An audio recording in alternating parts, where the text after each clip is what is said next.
জয়া আহসান নিজের flop career থেকে কিভাবে চলে গিয়েছেন ঢালিউড ইন্ডাস্ট্রির টপে তা আজ জেনে নেওয়া যাক। তার জন্ম ঢাকা শহরে 1972 সালে। পড়াশোনা শেষ করেছেন ঢাকার ইডেন মহিলা কলেজ থেকে। চলচ্চিত্রে কাজ করা শুরু করেন 2004 সাল থেকে। ক্যারিয়ার গড়তে চেয়েছিলেন গানের মাধ্যমে, শুরু করেছিলেন নিজেরই একটি গানের স্কুল।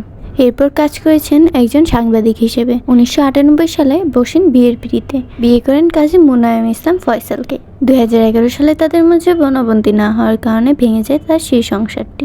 তার মা একজন শিক্ষিকা এবং বাবা একজন মুক্তিযোদ্ধা ছিলেন। ক্যারিয়ার জীবনে কাজ শুরু করেছিলেন নাটকের মাধ্যমে, তারপর আস্তে আস্তে কাজ শুরু করেন চলচ্চিত্রে। তার চলচ্চিত্র জীবনে নতুন মাত্রা এনে দেয় গেরিলা মুভিটি।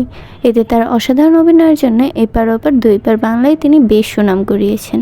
বর্তমানে তিনি বাংলাদেশ থেকে অপর বাংলার কলকাতার মুভিতেই বেশি দেখা যায় তাকে। তার ক্যারিয়ার জীবনের শুরুতে তিনি অনেক বাধা অতিক্রম করলেও বর্তমানে তিনি রয়েছেন তার ক্যারিয়ারের টপে। বর্তমানে তার বয়স যে 52 তা তার অভিনয় এবং তার গর্জিয়াস ফ্যাশন স্টাইল দেখে কিন্তু বোঝাই যায় না।